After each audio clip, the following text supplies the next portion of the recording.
Jesus, let us meet with you. Amen. John 12, we'll start in verse 1. Let me just give you a hypothetical real fast. It's a good one. I want you to imagine you are throwing, you're having a big party at your house. You cleaned out your freezer. It's coming off the smoker. It's coming off the grill. It just smells awesome. You've got about as many people packed into your house and onto your property as possible. And you kind of have a guest of honor, because it's not just family. You've got friends in there, but you have brought in one of your family friends is in from out of town. And man, you're talking, you're swapping stories. It's just warmth upon warmth upon warmth. And then all of a sudden, in the middle of all this joy and celebration, your sibling gets up from the table without announcing anything, grabs a box, opens the box, and pulls out some keys. And you think, surely not that. And all of a sudden, you look over and you can see it in the corner of your eye. You see that your sibling is giving your family friend the keys to what you think it is. You see, your family had inherited from your grandpa a mint condition 1964 and a half Ford Mustang. I mean, it's cherry, it's all original, it's as sweet as it gets, it sings, and it only has a few thousand miles on it. And you look and you see this conversation and you're stunned. And you're a little put off by your sibling as they hand the keys over, and you can tell what's going on. Your sibling thinks they have the right to give the prize of the family over to your family friend. And they're crying, and you can barely mouth that they're saying, I want you to have this. And you're just stunned. You're stunned because you have every right to that car. And your other sibling has every right to that car. And they don't have a right to that car. And that family friend shouldn't have a right to that car. There's a party going on in John 12. There's a family throwing a party, and there's a guest of honor at the party. John 12, verse 1 says this. 6 days before the Passover, Jesus therefore came to Bethany, where Lazarus was, whom Jesus had raised from the dead. That Lazarus. In fact, if we were just to rewind just a hair in John, we would see that exactly going on. And so they gave a dinner for him there. It's a celebration. Lazarus was dead. Jesus is here. And Martha served, and Lazarus was one of those reclining with him at table. Mary, therefore, took a pound of expensive ointment made from pure nard and anointed the feet of Jesus and wiped his feet with her hair. She went and got the keys to the family Mustang, and she turns it all over to Jesus. And the house was filled with the fragrance of the perfume. I lit some incense in here this morning. I don't know if you have caught that. My goal is that it would fill the room and you would smell. I bought it, and my wife said, it smells like soap. And I smelled it, and I said, you're right. But it said on the package it was supposed to smell sweet and woody, and that's what nard smells like. I tried. It always smells like soap. It would have been intoxicating. It would have filled the entire room. The house was filled with the fragrance of the perfume. But Judas, you have Mary giving everything to Jesus, and then don't miss, there's a strong contrast that comes in. But Judas Iscariot, one of his disciples, he who was about to betray him, said, why was this ointment not sold for 300 denarii and given to the poor? He said this not because he cared about the poor, but because he was a thief, and having charge of the money bag, he used to help himself to what was put into it. Jesus said, leave her alone, so that she may keep it for the day of my burial. For the poor you always have with you, but you do not always have me. So here's the scene. you've got three siblings, Martha, Mary, and Lazarus. They're having a feast. It's a banquet. It's a feast of feasts. They're likely celebrating that Lazarus, their brother, was dead. He's alive. There's been a whole crew of people that's come out, and they thought, well, hey, it's time to use up that meat. And so they're serving, they're sharing, they're enjoying this time, they're celebrating, and it says Jesus is there. And in the midst of this celebration, one person puts all of her fixation on Jesus. But make no mistake, everybody's heart was in a different place. There's a couple characters in this story. Right? The siblings are Martha, Mary, and Lazarus.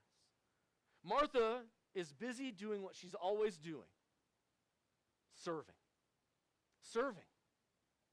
She is the practical one. I think Mary is probably the oldest in the family. That's pure speculation on my part. She's practical. She's thinking about the needs of all the people. She's trying to make sure everything's taken care of. She's the other mom in this household, looking after everybody. She's the one who just previously mentions how stinky the tomb was going to be if they opened it up to let out Lazarus. She's the practical one. She's the one who makes sure the food is on the table. She makes sure that food's not just on the table, but it's warm when it is on the table. She's the one that makes sure all the guests are welcome and taken care of. She's the same one that we see contrasted between Martha and Mary in another gospel. Martha is busy serving, and she goes to Jesus and says, "Tell my sister to get her act together." And Jesus says, "She's chosen the better portion." That's this Martha. Then there's Lazarus. Lazarus is just dining. I mean, after all, let's be fair. It's probably not his place to serve right now. He was recently very sick and very dead. Not partially dead, all dead. And he rose. And it's a good likelihood that this feast is in celebration for both Jesus and Lazarus. But then it changes. We see Mary. Mary is the extravagant one. Mary is probably the free-spirited one in this family. It is her actions, though, that are the most memorable. She gets up in the middle of all this commotion, in the middle of all these guests, in the middle of all the merriment, and she goes and she takes a pure nard and anoints Jesus. Pure nard, it says it would have been valued at 300 denarii. That's a year's wages. With inflation, without inflation, it's a year's wages. And it's pure. There's nothing diluted about it. When you have something pure that is valuable, you'll dilute it and it will still be rich beyond measure. But that's exactly what is in her possession. I want you to know that nard only comes from one region on the planet. It comes from the Himalayas. If you're not a geography person, it doesn't matter. The Himalayas are a 3,612-mile journey from Bethany to the region of Nepal in India, where this spikenard plant grows. It's not just valuable, it's rare and valuable. This was not just some gift, this was probably the family heirloom.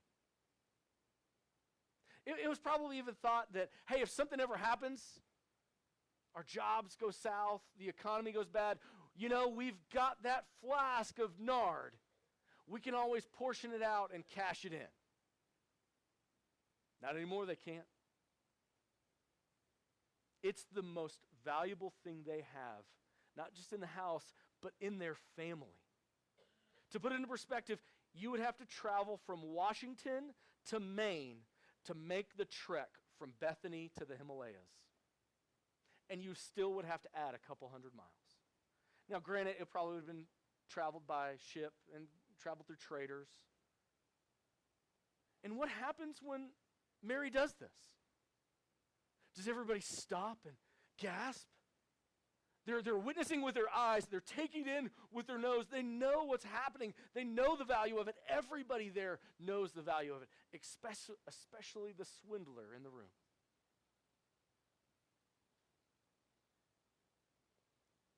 No. Nobody's praising her.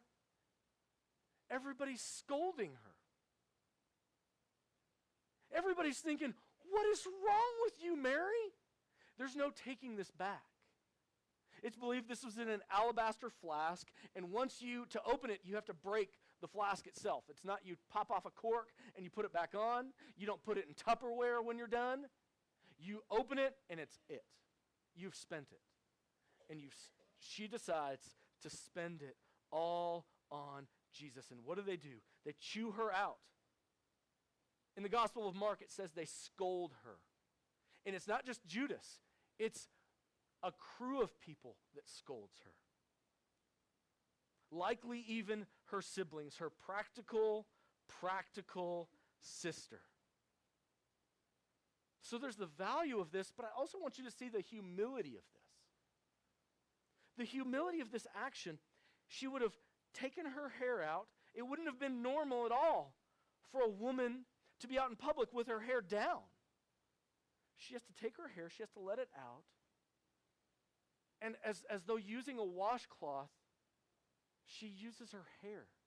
She would be putting her face into the feet of Jesus, which aren't as beautiful as Jesus is.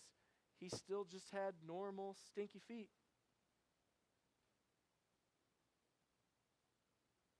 There's a humility about her. She's extravagant in every way. And what she's doing is this incredibly beautiful thing, and Jesus commends her, but then there's Judas. The next player in this story. And what does he pipe up and say? Why was this ointment not sold for, he knows the value, 300 denarii, and given to the poor? And we see the side note. He didn't care about the poor. He cared about himself. You see, Judas is the poison contrasted against the perfume. In the midst of this beautiful display, it's sweet, it's woody. I just have to think there's something masculine about it too. In the beauty of this, there's a contrast of the stench of selfishness. And it's not just Judas. Again, Matthew's account of this story is this. The disciples said, and they were indignant. The disciples said, why this waste? And in Mark, same account. Some were saying the same thing. Why this waste? Mary's set on one thing, and one thing only. She is set in pure faith and devotion. And so this act shows us two things. It shows us how Jesus is prepared for burial. What does Jesus say? Verse 7, leave her alone so that she may keep it for the day of my burial, so that she may keep the memory of it, so that she may keep the beauty of it. What they're doing is they're taking her devotion and they're just kind of running it through the mud.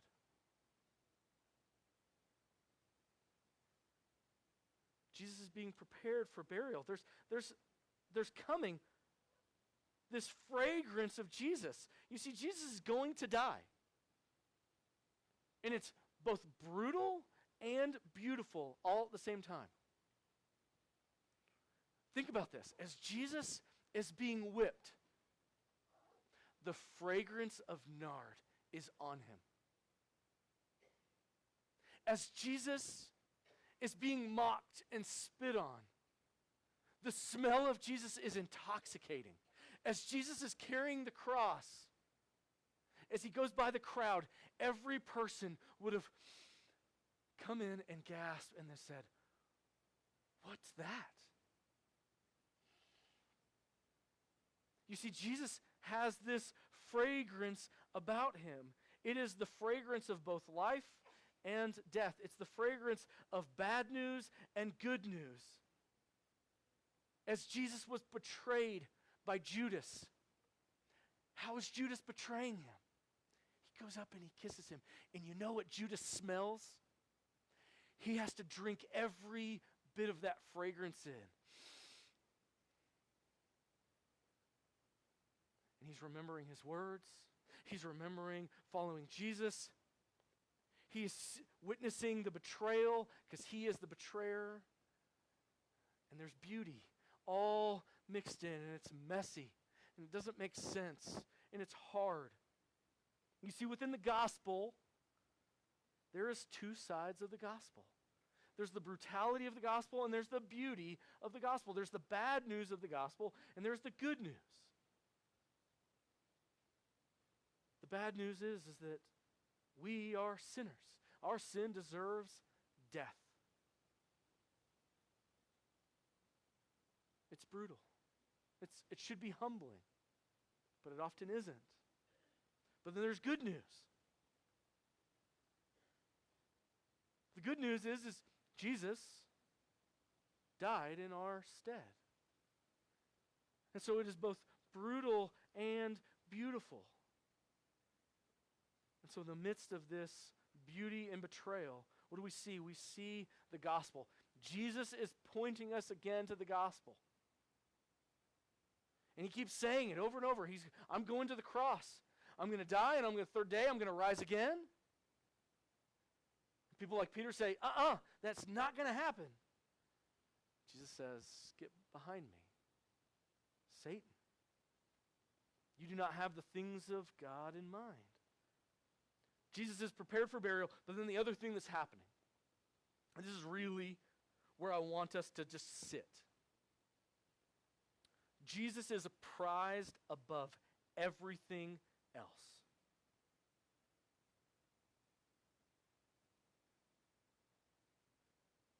It's this fragrance. Mary didn't just go into her closet. She didn't just go, hey, and think, what would be a good thing to do for Jesus? What would be the least I can give for Jesus? What would be a nice gesture? She prized Jesus above everything else. She went and she found the most prized thing in her home. She went and found the most prized thing in their family, and she turned it over to Jesus 100%, with nothing held back. This fragrance. It's the smell would have lingered in the air. You know how smells just kind of carry you along? Like you leave the room. I usually think of it in bad smells, not good smells. It just kind of travels in your nostrils, and it may be 30 minutes later, an hour later, and you can still just smell it, and you're convinced it's still in the room, it's still on your shoe, still in the car, you name it. It's an interesting thing. This smell would have lingered with them everywhere they went. It would have recalled to their mind over and over and over this act of love, this act of faith. And the other thing that I've been thinking about is, we already talked about how intoxicating the smell would be to be around Jesus, but so would Mary. Everywhere Mary went, she smelled like who? She smelled like Jesus.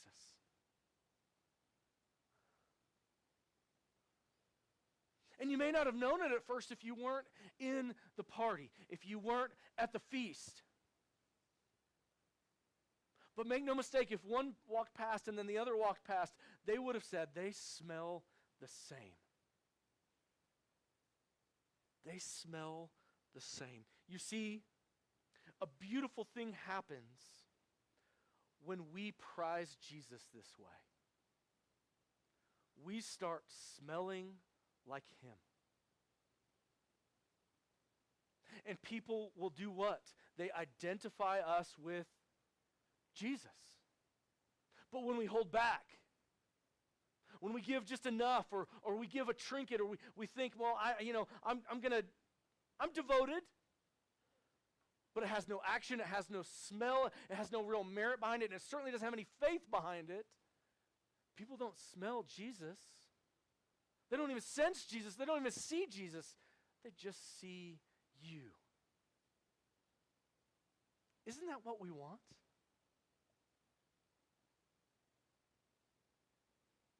Is that when you get around people today, when you get around people tomorrow, when you leave here, the aroma of Christ would travel with you. When you step into the office and when you step into your home, people would have a pure, immediate thought towards Jesus in your presence. Well, here's what it takes. You prize Jesus above everything else, above all. And so here's the question this morning. Which player are you in this story? As a narrative in Scripture, we read this as a narrative. We see the main point, the main idea. We see what it's all pointing towards. It's pointing towards Jesus in the midst of all this.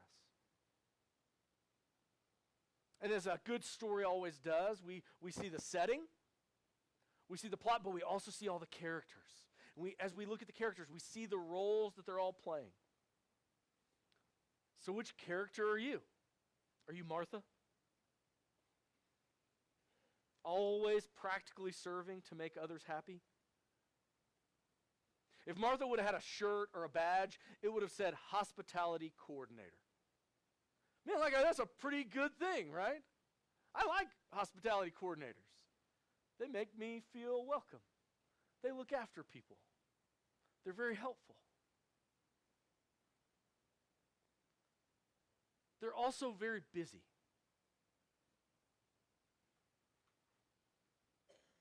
They're also very concerned with appearances. I'm going to just venture to guess. There's some people that identify with Martha. Busy, serving. You're there. You're in the room with Jesus. What a wonderful thing to be said.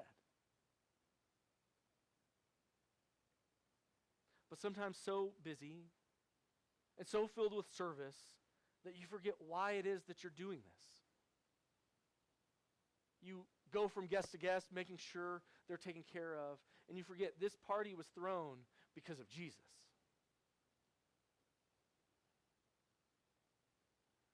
Or maybe you're like Lazarus. You're dining, and you're there. You're at the party. As believers, maybe you're with Jesus. You're committed to him and you're connected to him because, by golly, after all, you, like Lazarus, have been raised from the dead of your sin. And you walk in newness of life because of Christ. Lazarus isn't bad. He's there. He's with Jesus.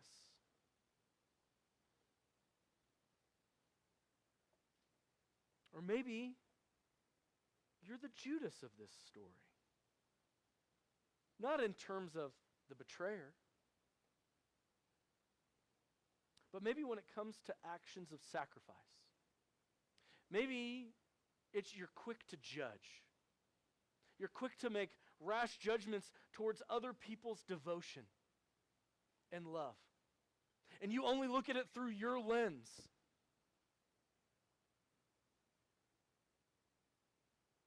You see, Jesus isn't all that different than many people today.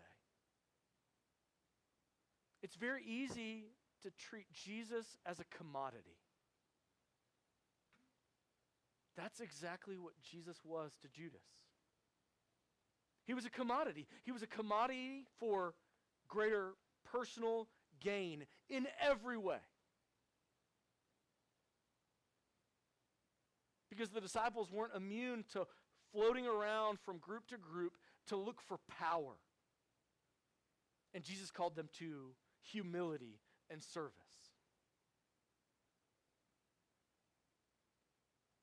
Judas saw Jesus as just an addition to his life. Something that would make his life better, and it made his life better in every way. As we see, he used the ministry of Jesus for selfish gain, for theft.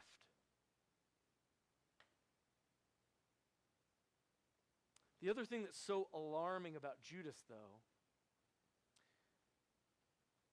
is he, on more than one occasion, was actively working against Jesus.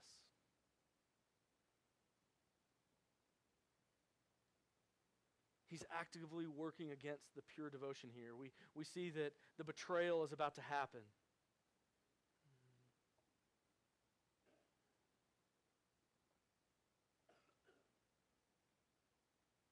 I find it so interesting that John points out the instigator of the complaint and negativity here towards Mary.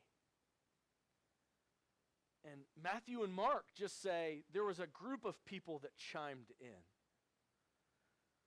Here's what has to happen sometimes. It usually just takes one instigator, one pot stirrer, one, as I said earlier, one person to be the poison against the perfume.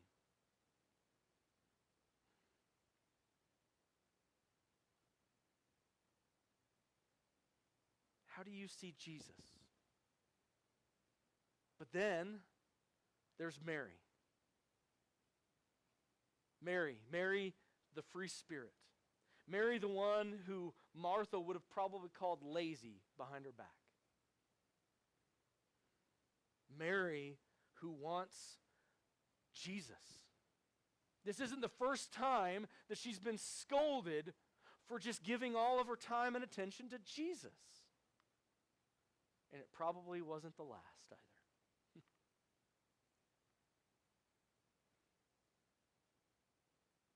Mary wanted more of Jesus. She wanted only Jesus. She was fixated on Jesus. She wanted to be near Jesus. She was committed to Jesus. She was loving Jesus. She was giving her all for Jesus.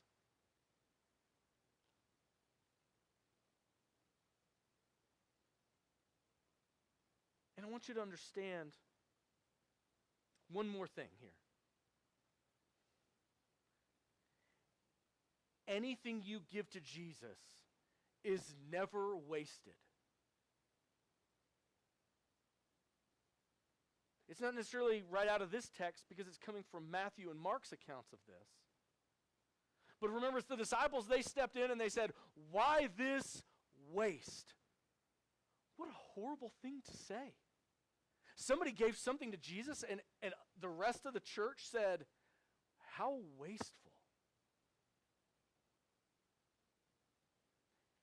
Anything you give to Jesus is never wasted. And so Jesus stands up for Mary.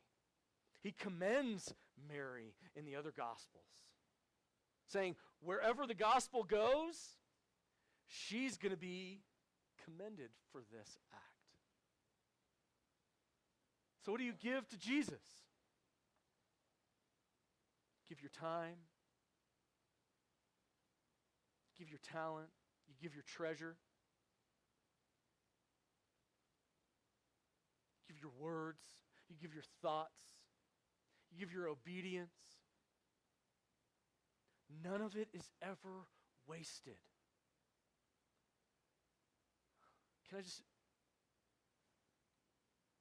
I guarantee there's been a time where you've wondered if it's wasted, though. Am I wasting my time? Am I wasting my tithe? Am I wasting my words? Am I wasting my devotions? Am I wasting even my Sunday mornings? Am I wasting my prayers? I've been praying this prayer for this long. None of it is wasted.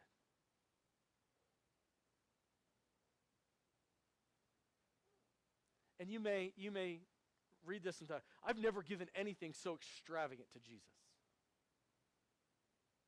It doesn't matter. That doesn't get wasted either.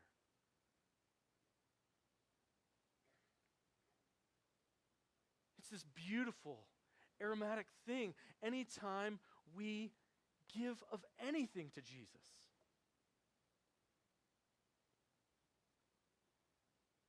What about you?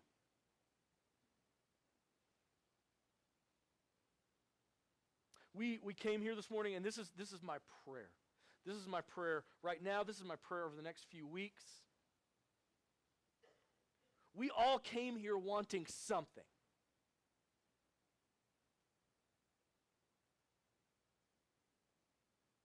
Maybe it was time with friends. Maybe it was time in prayer. Maybe you came here just limping in. Emotionally, spiritually.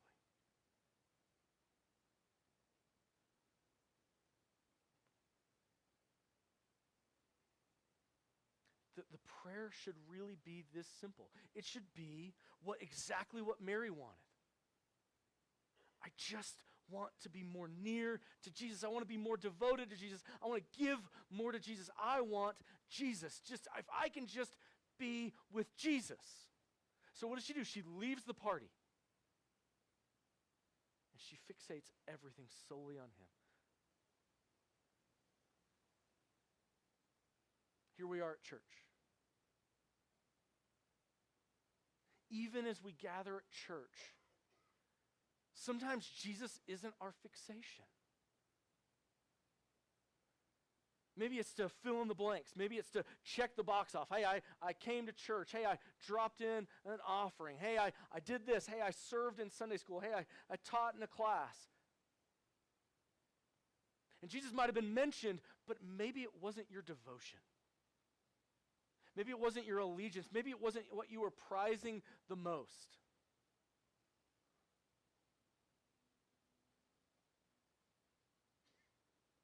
Because if we're not here for Jesus, what are we here for? You know what we're doing if we're not here for Jesus? We're like Lazarus. And we're like Martha. You see, Jesus is present. He's at the party.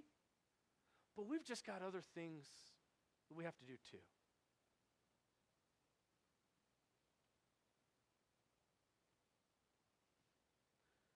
My hope, my prayer for our church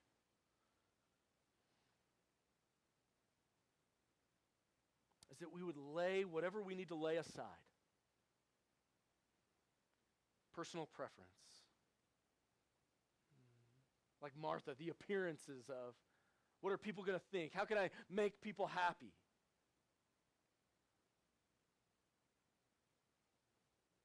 We would lay aside any selfishness.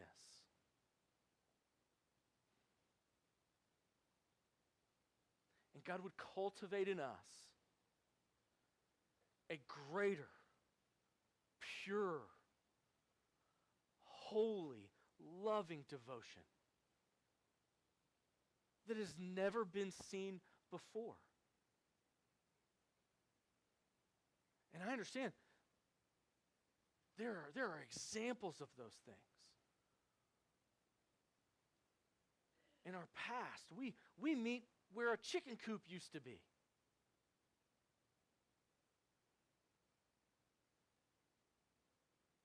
If it's not fixated on Jesus, what does it matter?